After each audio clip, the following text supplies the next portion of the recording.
بسم اللہ الرحمن الرحیم، ایاک نعبد و ایاک نستعین۔ میرے پاکستانیوں، جب میں سمجھتا ہوں کہ یہ اب حکومت کامیاب ہوگی سائفر کو دبانے کے لیے، کیونکہ سائفر کے اندر ایک ایسی چیز ہے جو ڈائریکٹلی یہ جو لوگ اس وقت حکومت کر رہے ہیں اور ان کے پیچھے جو سہولت کار تھا، یہ تو ڈائریکٹلی ان کے اوپر آتا ہے کہ انہوں نے ایک سازش کر کے ایک الیکٹڈ حکومت کرائی، لیکن یہ خود ہی اپنے پیر پہ کلہاڑی مارنے کے لیے ماہر ہیں۔ اتنا ان کو خوف ہے کہ عمران خان کسی طرح الیکشن سے باہر کیا جائے، کیونکہ ڈر لگا ہوا ہے کہ الیکشن میں آ گیا تو ہار جائیں گے، تو ان کی پوری کوشش ہوتی ہے کہ کوئی موقع نہ جائے کہ کسی طرح اس کو ڈسکوالیفائی کرے یا جیل میں ڈالے۔ یہ کوئی 14 مہینے سے یہ لگے ہوئے ہیں۔ پہلے اس سے میں صرف اعظم خان کے اوپر بات کرنا چاہتا ہوں۔ جس اعظم خان کو میں جانتا ہوں وہ ایماندار آدمی ہے، قابل آدمی ہے، اور جس طرح کی باتیں میں نے پڑھی ہیں سائفر میں وہ کہہ نہیں سکتا۔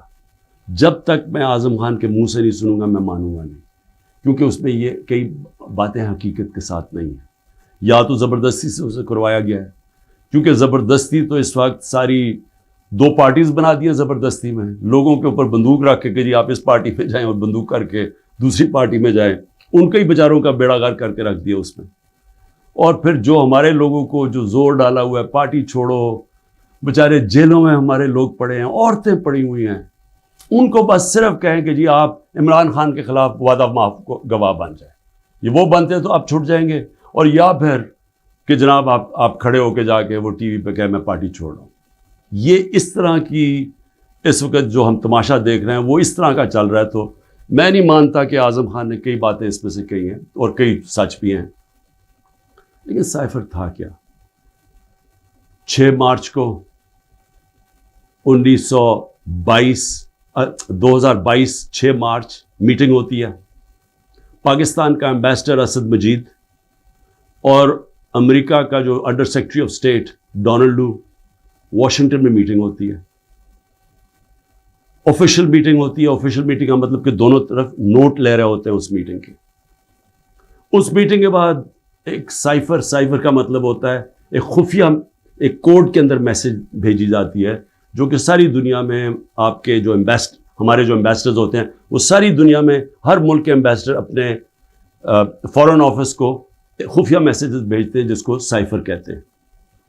وہ سائفر آتا ہے پاکستان، اور وہ میں جب پڑھتا ہوں تو اس میں کیا لکھا ہوتا ہے؟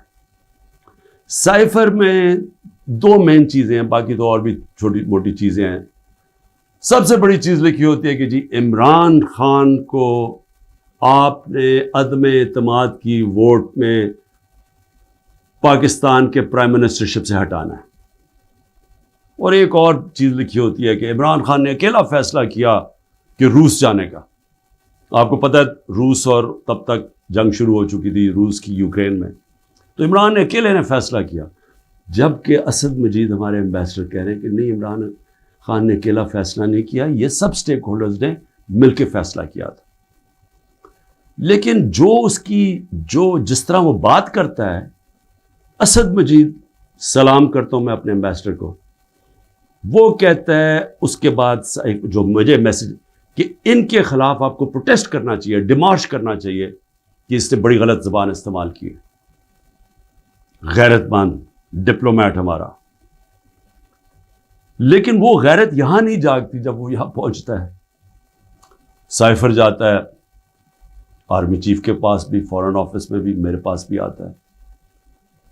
میں جب وہ دیکھتا ہوں میں حیران ہو جاتا ہوں کہ اس کی جرت کیسے پڑی ہے لکھنے کی، یہ کیسے کہہ سکتا ہے؟ اور پھر جب میں یہ دیکھتا ہوں کہ یہ کہہ رہا ہے ایک ایمبیسڈر کو کہ اپنے پرائم منسٹر کو آپ نے ہٹانا ہے، تو پھر میں دیکھتا ہوں کہ یہ میرے لیے تو نہیں ہے، ایمبیسڈر تو مجھے جواب دے ہے، تو مجھے کون ہٹا سکتا ہے؟ پاکستان میں مجھے کون ہٹا سکتا تھا؟ ایک ہی آدمی، جنرل باجوہ۔ سائفر تو جنرل باجوہ کے لیے ہے، اس نے بھیجا ہے۔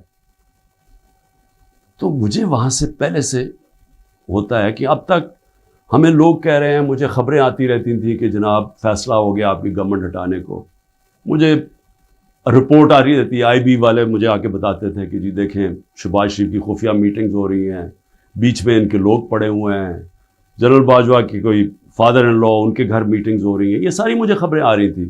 لنڈن کسی کو بھجوایا جا رہا ہے. تو میں مانتا نہیں تھا. میں جنرل باجوہ کو جب ملتا تو وہ کہتے تھے ہو ہی نہیں سکتا, ہم تو کنٹینیوٹی چاہتے ہیں. اور میں بھی اپنے آپ کو ہوتا ہوں کہ میں مان جاتا تھا. لیکن جب یہ سائفر آیا تو تب مجھے ہوا کہ یہ تو اس کے بغیر ہو ہی نہیں سکتا. پھر سے کہ کون پرائم منسٹر کو ہٹا سکتا ہے سوائے ایک آدمی کے جس کے پاس پاور ہے پاکستان میں. تو پاور ادھر ہی ہے, سپر کنگ ہے, سب پوچھنے والا کوئی نہیں ہے, لیکن پاور ہی پاور ہے. اس کے بعد اگلے دن عدم اعتماد اسمبلی میں ٹیبل ہو جاتی ہے, اور ایک دم ہمارے لوگ ہلنا شروع ہو جاتے ہیں. اور پھر ہمارے اتحادی وہ بھی ایک دم ہمارے سے خوش نہیں ہوتے. لیکن یہ یاد رکھیں کہ یہ ٹائم کون سا تھا. یہ وہ ٹائم تھا جب پاکستان کی اکانومی 17 سال میں سب سے بہتر امپروو کر رہی تھی.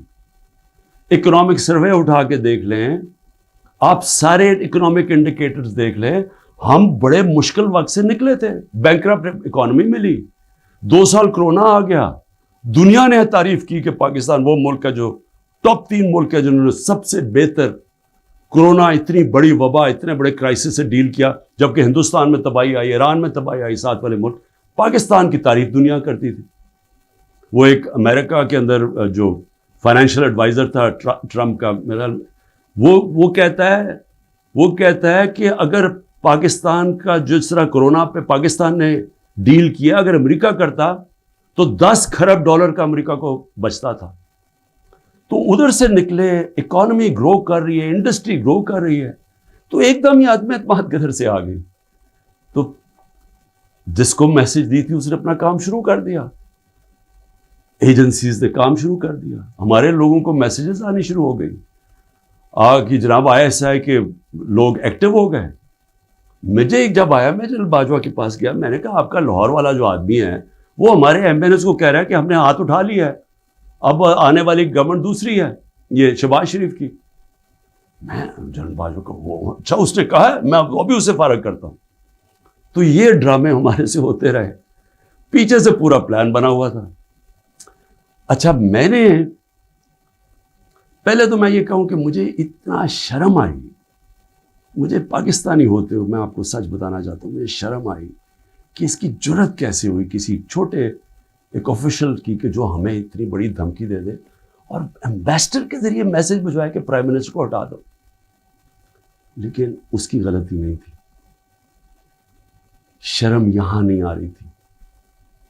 جن لوگوں کی ذمہ داری تھی کہ قوم کی حفاظت کرنا, جس آدمی کی کہ قومی وقار کو بچانا, قومی غیرت, وہ ساتھ ملا ہوا تھا. اس نے ان کے, یعنی یہ سارا پلان ادھر سے شروع ہوا تھا. اور میں صرف اپنی قوم سے یہ کہنا چاہتا ہوں کہ دیکھیں, یہ یاد رکھیں کہ اب ایک چیز سمجھیں, جب اگر میں جنرل باجوہ کی تنقید کر رہا ہوں, اور یہ میں سارا ثابت کر سکتا ہوں کیونکہ مجھے پتہ ہے ساری چیزیں میرے اندر, ایک ایک چیز مجھے یاد ہے ہوا کیا, اس سے پہلے بھی اس کے بعد بھی. میں پاکستان کی فوج کی تنقید نہیں کر رہا, میں ایک آدمی کی کر رہا ہوں جو غلطی کی جس نے.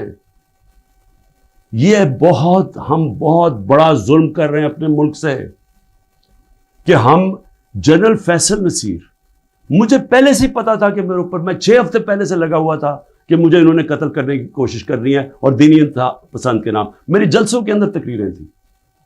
تو جب میرے اوپر اٹیمپٹ ہوتا ہے اور میں FIR لگواتا ہوں, مجھے پتا تھا کہ یہ پیچھے سب سے یہ تھا, ماسٹر مائنڈ تھا. اپنی FIR نہیں کٹوا سکا. جب JIT کے اندر یہ ثابت ہو گیا کہ ایک نے 3 شوٹر تھے, تو جو سارا حکومت کا جو انہوں نے کوشش کر رہے تھے کہنے کی جی دینی انتہا پسند ہے, وہ جب سارا وہ ان کا نیریٹو ہی ختم ہو جاتا ہے, تو انہوں نے JIT کو سیبوٹاج کیا. اور پھر میرے اوپر غداری کا پرچہ کر دیا ہے کہ جنرل فیصل نصیر کو میں نے ڈرٹی ہیری کیوں کہا, سائیکوپیتھ کیوں کہا, میرے اوپر غداری کا پرچہ لگ جاتا. میں پھر سے کہتا ہوں کہ اگر ہم نے یہ کرنا ہے اپنے ملک کے ساتھ کہ کسی ادارے کو اگر میں کسی جج کی بات کروں گا تو میں ساری جوڈیشری کے خلاف ہو گیا، اس کا مطلب کیا؟ میں پولیس کے خلاف کروں گا تو ساری پولیس کو میں نے برا بھلا کہہ دیا. یہ تو ہم اپنے ملک کو تباہ کر رہے ہیں. یہ پلیز میری قوم پلیز آپ یہ سمجھ جائیں ایک بات، اگر معاشرے سے آپ تنقید ختم کرتے ہیں، آپ معاشرے کی قبر کھود دیتے ہیں. کیونکہ اصلاحات ہوتی کیسے ہے؟ انکوائری کیوں ہوتی ہے؟ حمود الرحمان انکوائری، جب ہمارا ملک ٹوٹا، ایسٹ پاکستان ٹوٹا، تو جب وہ انکوائری ہوئی، اگر اس کے اوپر عمل ہوتا کہ یہ ہم نے غلطیاں کی ہیں، اپنی اصلاحات کرتے، تو اس کے بعد پاکستان بڑی غلطیوں سے بچ جاتا. لیکن جرات ہی نہیں تھی فیس کرنے کی تنقید. ہم نے وہ اتنا بڑا ظلم کیا کہ 25 سال کے بعد وہ کدھر نکلی؟ حمود الرحمان ہندوستان کے اندر. اب جب یہ ہوا، میں کہتا گیا، میں نے ساروں کو کہا کہ اتنا بڑا ظلم ہو رہا ہے تو اس کے اوپر انکوائری ہو. میں نے چیف جسٹس صاحب کو میں نے وہ سائفر بھیجا کہ جی اس کے اوپر انکوائری کروائیں. نیشنل سیکیورٹی کاؤنسل کے سامنے رکھا. نیشنل سیکیورٹی کاؤنسل کے سامنے 30 مارچ کو میں نے رکھا کہ جی یہ ہے، سارے آرمی چیفز بیٹھے ہوئے تھے، سروس چیفز بیٹھے ہوئے تھے، سب کے سامنے رکھا کہ یہ اس نے لکھا ہے اور آپ کا ایمبیسڈر کہہ رہا ہے کہ ان کو پروٹیسٹ کرو کہ یہ کسی کی جرات نہیں ہونی چاہیے اس طرح کا، کسی بھی ایک ملک کو، آزاد ملک کو اس طرح کا زبان استعمال کرنی. انہوں نے کہا جی ہاں مداخلت تو ہوئی ہے، تنقید کی، امریکہ کو پروٹیسٹ بھی کیا نیشنل سیکیورٹی کاؤنسل نے 30 مارچ کو. میں نے پارلیمنٹ میں لے کے گیا کہ ان کیمرہ میٹنگ کروائی. میں نے کہا ان کے سامنے رکھو. اپوزیشن کو لیڈر ہی نہیں آیا اس میٹنگ پہ. شہباز شریف، آصف زرداری انہوں نے بائیکاٹ کر دی. کیوں کی؟ کیونکہ ملے ہوئے تھے ساتھ، یہ اس کا حصہ تھے، یہ سازش کا حصہ تھے. کیونکہ کیا یہ پاکستان کے پرائم منسٹر کے خلاف ایک آدمی کہہ رہا ہے کہ اس کو ہٹاؤ، تو کیا یہ عمران خان چھوڑیں کسی بھی ملک کو اجازت دیتا ہے ایسے؟ کیا ایران کے اندر کسی کی جرت ہے کہ ان کے ایمبیسڈر کو کہے کہ جا کے اپنے پریزیڈنٹ کو ہٹا دے؟ یا ہندوستان میں کسی کی جرت ہے کہ کہے کہ یہ ایمبیسڈر کہے کہ جی نریندر مودی کو ہٹا دے؟ قومی غیرت ہوتی ہے، قومیں غیرت کے اوپر کھڑی ہوتی ہیں، قوم غیرت سٹینڈ لیتی ہیں، مشکل وقت گزارتی ہیں اور مضبوط ہو جاتی ہیں. دنیا ان کی عزت کرتا ہے، دنیا اس قوم کی عزت کرتا ہے جو اپنی عزت کرتی ہے. جب ایک عام آفیشل اس طرح کا سٹیٹمنٹ دے اور میں اس کے اوپر کچھ ہو ہی نہ، یعنی نیشنل سیکیورٹی کاؤنسل میں حیران ہو گیا کہ صرف جی ہم ڈیمارش کرتے ہیں. آپ انکوائری کرنی چاہیے تھی، پوچھنا چاہیے تھا، لکھنا چاہیے تھا کہ اس نے کیوں یہ کہا. اور انکوائری جب ہونی تھی تو ایک آدمی نے سامنے آ جانا تھا، جنرل باجوہ نے. مسلسل یہ جناب ان کی میٹنگز ہوتی تھیں، ان کی وہ چارج افیئر سے ملتے تھے. کیا ایسا کو نہیں پتا تھا کہ پچھلے 3 مہینے کے اندر ہمارے پارلیمنٹیرینز، ہمارے پی ٹی آئی کے بیک بینچرز اور یہ اپوزیشن لیڈر سے بار بار امریکن ایمبیسی میں جا رہے تھے. ارشد شریف نے پورا پروگرام کیا، بتایا کہ کون سے دن کون سے لوگ گئے. راجہ ریاض کا بتایا گیا. کیا راجہ ریاض وہاں فورن پالیسی ڈسکس کرنے گیا تھا؟ جو سب سے پہلے بھاگے وہ امریکن ایمبیسی جا رہے تھے. کیا ان کو نہیں پتا تھا؟ اس کے حصہ تھے. سازش ہو رہی تھی کسی طرح عمران خان کو راستے سے ہٹایا جائے، تب پلان بنا. اور مجھے اتنے افسوس سے کہنا پڑتا ہے کہ کسی کو جو بھی لوگ یہ دیکھ رہے تھے کہ میں سوچا کہ کیا ان کو کوئی ان کو نہیں ہے کہ پاکستان ایک بڑی خواب کا نام تھا. پاکستان کا مطلب کیا؟ لا الہ الا اللہ. میرے اپنے کے لوگ کہہ رہے ہیں عمران صاحب یہ آپ سائفر نہ اٹھائیں پبلک میں، امریکی ناراض ہو جائیں گے. میں پبلک میں جا کے میں کیوں پبلک کو بتایا؟ میں اپنی قوم کو بتانا چاہتا تھا، کیونکہ قوم غیرت مند ہے، قوم کھڑی ہو گئی ساتھ. یہ سیاسی طور پہ نہیں میں کر رہا، میں ایک وہ پاکستانی ہوں جو اس ملک کے جو خواب تھا میں اس میں بلیو کرتا ہوں کہ لا الہ الا اللہ، کوئی نہیں ہے خدا سوائے اللہ کے، میں کوئی کسی کی غلامی نہیں کرنے کے لیے تیار۔ اور میں آپ کو یہ امریکہ کا بھی بتا دوں، دیکھیں امریکہ کی ایک بات سمجھ ہے، امریکہ جو ہے وہ اپنے مفاد کے لیے فیصلے کرتا ہے، وہ دوستیاں نہیں نبھاتا، امریکہ اپنے انٹرسٹ کو پروٹیکٹ کرتا ہے۔ ہمارا کام ہے ہم اپنے انٹرسٹ پروٹیکٹ کریں۔ جب وار آن ٹیرر میں نے مخالفت کی کہ ہمیں امریکہ کی جنگ میں نہیں شامل ہونا چاہیے، اٹھا لے میری سٹیٹمنٹس، میں ہر بار کہتا رہا کہ یہ ہماری جنگ نہیں ہے۔ میں کیوں کہہ رہا تھا؟ میں اپنے لوگوں کے لیے کہہ رہا تھا۔ مجھے امریکہ نے باہر اینٹی امریکن کہنا شروع کر دیا، پاکستان میں مجھے انہوں نے طالبان خان کہنا شروع کر دیا کہ جی دیکھیں ہماری اپنی گورنمنٹ مجھے، یعنی ہمارا جو اس وقت جنرل مشرف نے کہا جی یہ تو داڑھی کے بغیر دہشت گرد ہے۔ میرا کیا مقصد تھا کہ آپ نے 80 کی دہائی میں لوگوں کو کہا کہ جب بھی فورن آکوپیشن ہو، یعنی کہ کوئی دوسرا افغانستان کے اوپر باہر سے روس نے قبضہ کیا ہوا ہے تو وہ جہاد ہے، اور جب امریکہ قبضہ کرتا ہے آپ کہتے ہیں اب دہشت گردی ہے۔ میں ان کو سمجھا رہا تھا کہ اس کا فال آؤٹ آئے گا پاکستان کے اوپر، 80,000 پاکستانی مار گئے، پتہ نہیں کتنے 100 ارب ڈالر سے زیادہ ملک کو نقصان ہوا، لیکن اس سے زیادہ جو دنیا میں ہم بدنام ہوئے، ساری دنیا میں ہمارا مذاق، ہمیں کہا گیا جی سب سے خطرناک ملک ہے پاکستانی دہشت گرد۔ پاکستانیوں سے جو دنیا میں ہوا، ہرا پاسپورٹ دے کے لیدر لائن میں کھڑا کر دیتے تھے، کتنے پاکستانیوں کو باہر سے ڈپورٹ کر دیتے تھے۔ پوچھیں بیرون ملک پاکستانیوں سے ان کے اوپر کیا گزری ہے۔ اور مجھے جی عمران خان طالبان خان ہے جی، یہ جی دہشت گردی کے ساتھ ہے۔ اور یہ بھی میں اب آپ کو بتاؤں کہ یہ جو تھا یہ کیوں میرے خلاف کیس بلڈ اپ ہوا۔ جنرل باجوہ نے کیوں کہا کہ جی یہ ہم جب روس سے واپس آئے، اچھا اب روس کیا ہے ذرا سننے والے، اس میں سائفر پہ کیا لکھا کہ عمران خان خود روس کیا ہے۔ میں عمران خان نے خود روس کیوں جانا تھا؟ فورن آفس نے مجھے کہا، بیٹھ کے مشاورت ہوئی، ہم نے سارے پاکستان کے ایکس فورن سیکرٹریز کو بلایا، سب نے کہا کہ آپ کا رشیا جانا بہت ضروری ہے، ہمیں اپنے تعلقات ٹھیک کرنے چاہیے۔ پھر ہمیں 20 لاکھ ٹن گندم چاہیے تھی ان سے، وہ ہم بات کرنا چاہتے تھے، کنسیشن میں تھے۔ اس کے بعد جب ٹینشن ہوئی یوکرین سے تو تیل کی قیمتیں آسمانوں پہ چلی گئیں، کموڈیٹی سپر سائیکل آ گیا۔ انہوں نے کہا کہ آپ وہاں جا کے تو ان سے نیگوشیٹ کریں سستا تیل۔ تو سارا اسٹیک ہولڈرز کے ساتھ کہ جتنے بھی تھے انہوں نے پورا پلان کیا، ہم ٹرپ پہ جانے لگے۔ شام کو ٹینشن بڑھ گئی روس کی اور یوکرین کی۔ میں نے جانے سے پہلے جنرل باجوہ سے پوچھا کہ کیا مجھے جانا چاہیے یا نہیں۔ انہوں نے کہا ہم سب بیٹھے ہوئے ہیں، ہمارے خیال میں آپ کو جانا چاہیے۔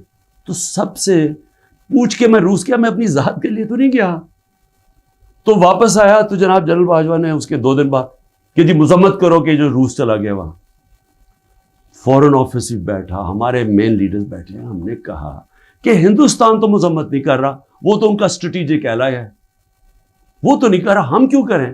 اور ہم ان سے ڈیل کر کے آ گئے تھے سستا تیل پہ اور سستی گندم پہ۔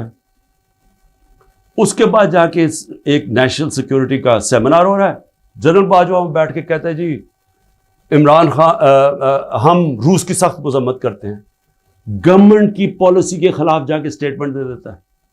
اس کے بعد حسین حقانی کی ٹویٹ آتی ہے، وہ کہتا ہے جنرل باجوہ پرو امریکہ ہے اور عمران خان اینٹی امریکہ ہے۔ بعد میں ہمیں پتہ چلتا ہے کہ ہم نے $30,000 دے کے حسین حقانی کو جنرل باجوہ نے ہائر کیا ہوا تھا ہماری گورنمنٹ کے دوران۔ وہ بعد میں جب ان کا فیرا، ان کا ایک ادارہ ہوتا ہے جو آپ کو رجسٹر کرنا پڑتا ہے لابیز کو، اس میں پتہ چلتا ہے بعد میں ہمیں۔ تو میرا اپنا ہی آرمی چیف میرے خلاف لابی کر رہا تھا، ان کو بتا رہا تھا میں کتنا برا ہوں۔ میں صرف آج یہ کہنا چاہتا ہوں کہ دیکھیں میرے پاکستانیوں، جو جدھر آج ہم کھڑے ہیں، ہمیں پہلے فیصلہ کرنا چاہیے کہ کیا ہم نے بیکاریوں کی طرح، ایک چونٹیوں کی طرح باقی زندگی گزارنی ہے پاکستانی ہوتے ہوئے؟ جس طرح ہم جا رہے ہیں تو کوئی مستقبل نہیں ہے۔ کیا ہم نے خوددار قوم کی طرح لا الہ الا اللہ جس کا نعرہ تھا، یہ خوددار قوم لا الہ الا اللہ غیرت دیتی ہے انسان کو، ایک چھوٹے سے انسان کو بڑا انسان بنا دیتی ہے. ہم ایک دنیا کے عظیم لیڈر محمد مصطفیٰ صلی اللہ علیہ وسلم، جنہوں نے جب مسلمان کمزور بھی تھے تو انہوں نے 2 سپر پاورز کے سربراہ کو خط لکھا کہ میں اللہ کا پیغام لے کے آیا ہوں، اس پہ چلو گے تو تمہاری بہتری ہے. خوددار، اللہ سے صرف ڈرنے والے لوگ. ہمیں یہ کیا بنا دیا انہوں نے کہ جی اپنا ہی ملک کا آرمی چیف ان کو لکھ رہا ہے کہ جی دیکھیں عمران خان یہ اینٹی امریکن ہے. تو میں اپنی قوم سے آخر میں کہنا چاہتا ہوں کہ دیکھیں ہو کیا رہا ہے پاکستان میں. ایک ہی چیز ہو رہی ہے، سب کچھ، کوئی فکر نہیں ہے ملک کدھر جا رہا ہے، کوئی اس وقت فکر نہیں کہ ملک کے سارے ادارے تباہ ہو رہے ہیں. سارا صرف ایک 1 پوائنٹ ایجنڈا ہے کہ عمران خان کو کس طرح ڈسکوالیفائی کرنا اور جیل میں ڈالنا ہے. یہ ایجنڈا ہے. اس کے اندر یہ سائفر بھی آ گیا. یہ نہیں ان کو پتا کہ سائفر میں ان کی تباہی ہے، کیونکہ یہ سب ملوث تھے اس میں. یہ شہباز شریف بھی تھا، زرداری بھی تھا، ساروں کو پتا تھا سائفر کا. سارے میٹنگز کر رہے تھے امریکنوں کے ساتھ. اور اس کے اندر جو جنرل باجوہ کا رول ہے وہ سب کے سامنے آئے گا کہ انہوں نے کیا رول تھا اس کا، اور کیسے ایک حکومت جو اتنے سالوں کے بعد صحیح پرفارم کر رہی تھی، جو اکانومی ہماری آگے جا رہی تھی، اس کو گرا کے ایک وہ چوروں کو اوپر لے کے آئے ہیں جو 30 سال ملک کو چوری کر رہے تھے، لوٹ رہے تھے، جو 30 سال ملک کو، جو خود جنرل باجوہ ہمیں بتاتے تھے، جو ملک کی اسٹیبلشمنٹ جن کی چوریوں کی بتاتی تھی، جو ایک دوسری کی چوریوں کا بتاتے تھے، جن کی انٹرنیشنل دنیا میں ان کی چوریوں کے اخباروں میں اور کتابوں میں جن کا نام آتا تھا، ان کو لا کے اوپر بٹھا دیا. انکوائری سب سے بڑی یہ ہونی چاہیے سائفر کے اوپر جو ایف آئی اے نہیں کر سکتی. اگر صحیح انکوائری کروانی ہے تاکہ ہم آگے یہ غلطیاں نہ کریں، تو انکوائری یہ ہونی چاہیے کہ یہ سازش میں کون کون شریک تھا کہ گورنمنٹ گرا کے ایک ملک کی اکانومی کی تباہ کیا، آج پاکستان کو گھٹنوں پہ رکھ دیا. آج اگر ہم ان کی مدد نہ کرتے اور آئی ایم ایف سے نہ کہتے کہ آپ کی سٹینڈ بائی ایگریمنٹ کے ہم ساتھ ہیں، تو پاکستان ڈیفالٹ کر گیا تھا. ڈیفالٹ کرنے کا مطلب کہ آج لوگوں کا معاشی قتل ہو جانا تھا، جو ہو چکا ہے. اس سے دگنی مہنگائی ہو جانی تھی، بے روزگاری، یعنی سارا جو ہماری باہر سے فائنینسنگ ختم ہو جانی تھی، جو آگے آج ہی برے حالات ہیں، اس سے دگنے ہو جانے تھے. کون ذمہ دار ہے اس کا؟ انکوائری یہ ہونی چاہیے کہ کس نے کیا، کس پلیئر نے کیا کیا رول پلے کیا. یہ انکوائری ہونی چاہیے. اور اس کے اندر یہ ایف آئی اے جو کہ شہباز شریف نے اپنے اوپر نوکر بٹھا دیے ہیں، یہ انکوائری نہیں کر سکتے. اور میں جو آخر میں بتانا چاہتا ہوں کہ جو کوششیں ہو رہی ہیں، کوشش کیا ہو رہی ہے؟ ہر چیز کرتے ہیں وہ فیل ہو جاتی ہے، کیونکہ اللہ حق ہے. توشہ خانہ کے اندر کیا چیز ہے جی؟ عمران خان نے ان کو کہا کہ جو توشہ خانہ میں ابھی بھی لوگ بیٹھے ہوئے ہیں جن کا کام ہے اسیس کرنا کہ ایک جب آپ کو تحفہ ملتا ہے اس کی کیا قیمت ہے، میں نے ان کو کہا کہ کم قیمت دکھاؤ. اور آپ وعدہ معاف گواہ ڈھونڈ رہے ہیں کہ کوئی جا کے بتائے کہ عمران خان نے ہمیں کہا تھا قیمت کم دکھائیں. اور اس کے علاوہ القادر یونیورسٹی، یعنی یہ سوچیں کہ ایک یونیورسٹی بنتی ہے جو سیرت نبی پڑھانے کے لیے، تاکہ لوگوں کا کردار ہم ٹھیک کریں، کیریکٹر بلڈنگ کریں، بتائیں کہ ہمارے جو بڑے بڑے صوفی تھے یہاں جن کی وجہ سے اسلام پھیلا، ان کی پیغام کیا تھا. نئے لیڈرشپ پروڈیوس کریں جو کہ سیرت نبی پہ ہوں. اور پھر مفت تعلیم ملے، ٹیکنالوجی بھی پڑھائی جائے لیکن مفت تعلیم. اس وقت سارے جو پڑھ رہے ہیں وہ ہیں جو کہ غریب گھرانوں کے اسٹوڈنٹس ہیں، مفت پڑھ رہے ہیں وہاں. یہ جناب عمران خان نے جرم کیا ہے کہ جی القادر یونیورسٹی بنا دی، جو ذاتی فائدہ ہو گیا مجھے، جس طرح کہ مجھے اس سے کوئی آمدنی آ رہی ہے، جس طرح شوکت خانم سے ہی آ رہی ہے یا نمل یونیورسٹی سے. اور پھر میرے اوپر پہلے ظلم کیا جاتا ہے اور میرے اوپر ہی کیسز کر دیتے ہیں. 9 مئی کو سپریم کورٹ کہتا ہے کہ عمران خان کے اوپر غیر آئینی اور غیر قانونی واردات کی گئی، مجھے وہاں سے اغوا کیا گیا، جو کمانڈوز مجھے وہاں سے لے کے گئے. سپریم کورٹ کا ورڈکٹ ہے. اور جس طرح مجھے ذلیل کیا، لوگوں کو مارا، ڈنڈے مارے، وکیلوں کو مارا، اس کے بعد ساری دنیا میں خبر دیکھا کہ مجھے ایک مجرم کی طرح پکڑ کے لے کے جا رہے ہیں. تو میرے اوپر 30 کیس ہو جاتے ہیں. جب میں 4 دن بند ہوتا ہوں اندر، جب جیل کے اندر، تو 30 کیس میرے اوپر ہو جاتا ہے کہ جی میری وجہ سے وہ جو رد عمل آیا. اور رد عمل نہیں آنا تھا کہ جب آپ ناانصافی کرتے ہیں، جو سپریم کورٹ کہتا ہے ناانصافی ہے، وہ جو بچارے نکلتے ہیں پرامن مظاہرے کرنے کے لیے، جو 27 سال سے ہم نے کیے ہیں، ان کے اوپر گولیاں چلاتے ہیں. 25 لوگ ہیں جن کو انہوں نے شہید کیا ہے. 16 کے پاس ہمارے پاس ڈیٹس ہیں، 9 غائب ہیں ابھی. 3 لوگوں کی ٹانگیں کٹتی ہیں. ایک آدمی پیرالائزڈ ہے اس وقت، کمر پہ گولی لگتی ہے. اور یہ کیا کرتے ہیں، اوپر سے انہی کے اوپر کیس بنا دیتے ہیں. ساری دنیا کے اندر اب جب ایک کوئی پولیس کی گولی لگی تھی نا، ایک فرانس کے اندر، 4 دن سارے فرانس میں آگ لگی، 100 بلڈنگز اور گاڑیاں جلا دی لوگوں نے.